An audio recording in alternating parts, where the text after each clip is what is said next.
Imagine your daughter disappears. Not for a day, not for a week, for 2 years.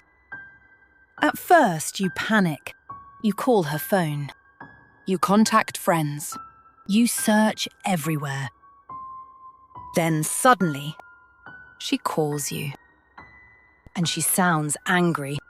She tells you to stop looking for her, to delete the missing person posts, to leave her alone. Eventually, you start believing her. Maybe she really doesn't want contact anymore. Maybe she started a new life. Maybe she doesn't want her family involved. It hurts. But what else can you do? Then, 2 years later, your phone rings, and you discover something horrifying. The person talking to you all those years was never really your daughter. Tonight, we are going to talk about one of the most heartbreaking stories to come out of Indonesia in recent years. The story of Yupi. Welcome to the podcast You Can't Unhear. Before she became a national headline, Yupi was simply a young woman trying to build a future. She worked at a food factory. She was responsible, independent, hard-working, the kind of daughter many parents would be proud of. She lived in Rancha Ekek, worked hard, stayed close to her family. She came home every weekend. Life seemed normal. Then her workplace transferred her. First to Pasteur, then later, according to what she told her family, to Majalengka. Nobody thought much of it. Transfers happen. People move for work all the time. And at first, communication continued as normal. Then, she met someone. A man who introduced himself as Yuda.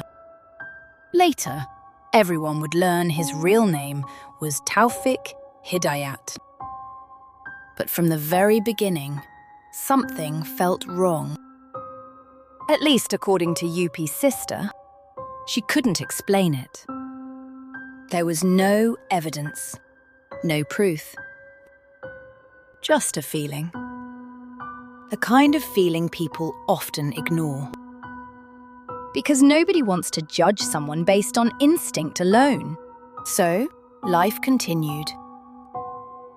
Until small things started changing.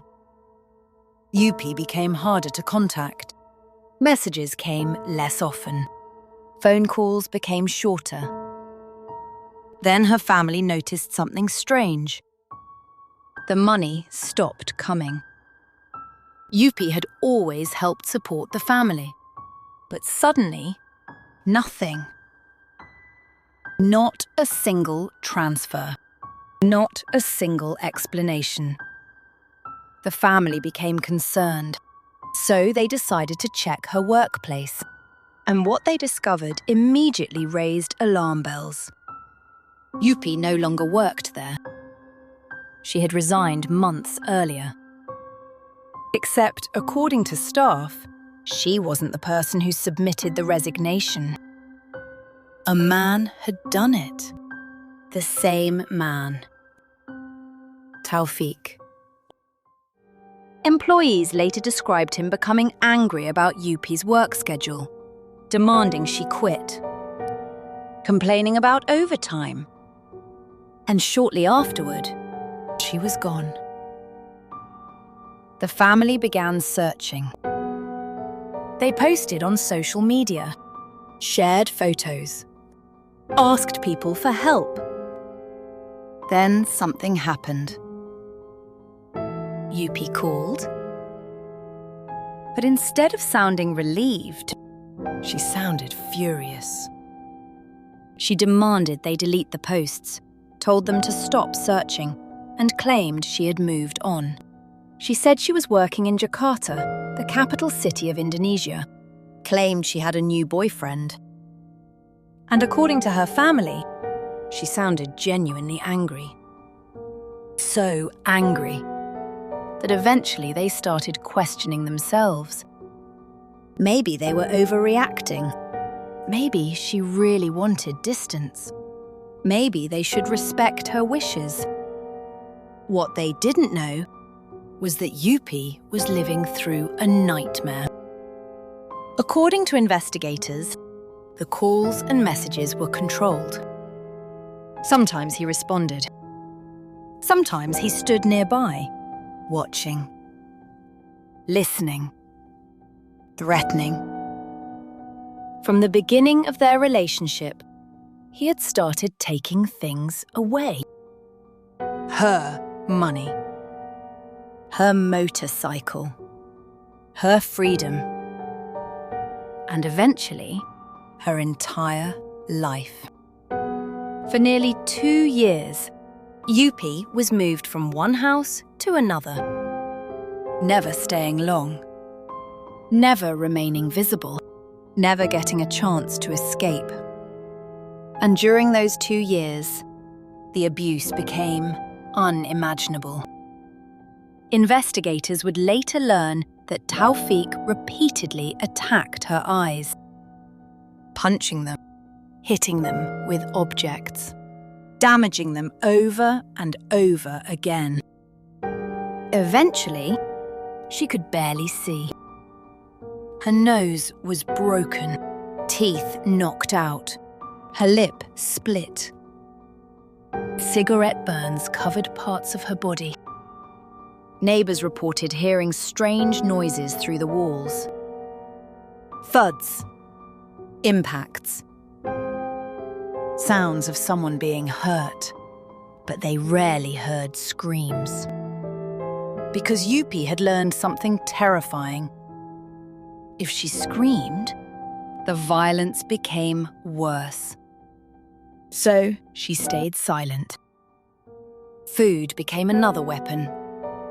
Sometimes she ate only once a day, sometimes less. She became weaker, more dependent, more trapped. And perhaps the cruelest part of all was what happened to her eyesight. According to investigators, destroying her vision made escape almost impossible. How do you run away when you can't see where you're going? How do you find help? How do you survive? For nearly 2 years, the answer was simple. You don't. You endure. Day after day, waiting, hoping, praying someone finds you. Ironically, what finally saved her wasn't kindness. It was infection. Her injuries became so severe that even her captor realized she needed medical treatment. According to reports, the house owner was asked to take her to the hospital. But even then, the threats continued. The owner was allegedly instructed to pretend everything was normal, to claim Taufik was her husband, to avoid questions. But doctors immediately knew something was wrong. The injuries didn't look accidental. The damage wasn't consistent with a fall or a simple assault. This was systematic, repeated, intentional. And that's when authorities contacted her family. Nothing could have prepared them for what came next. When Yupi's father saw her condition, he reportedly fainted. Imagine that moment. You've spent 2 years wondering where your daughter is.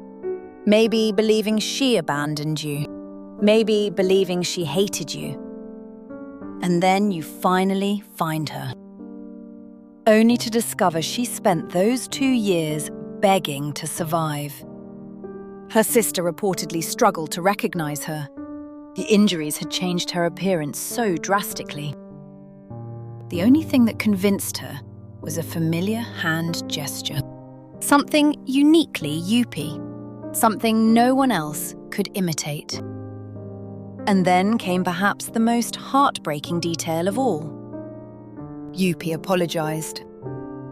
Not to the people who hurt her. To her family. She apologized for leaving. Apologized for causing worry. Apologized for things that were never her fault. She reportedly asked whether her parents would still accept her. Whether they would still love her. Whether she could still come home. After everything she'd endured, she was worried about being rejected. But she wasn't rejected. She was embraced. Loved. Protected. And reminded that none of this was her fault. Not 1 second of it. By the time I made this podcast, the news showed that the police has captured the boyfriend Taufik after him being on a run for a while since this case went viral recently. I'll keep following this case, so don't forget to subscribe so you won't miss any updates. As always, stay safe out there, guys. And if someone you love suddenly disappears from your life, don't always trust the messages. Don't always trust the voice on the phone. Sometimes the truth is much darker than silence.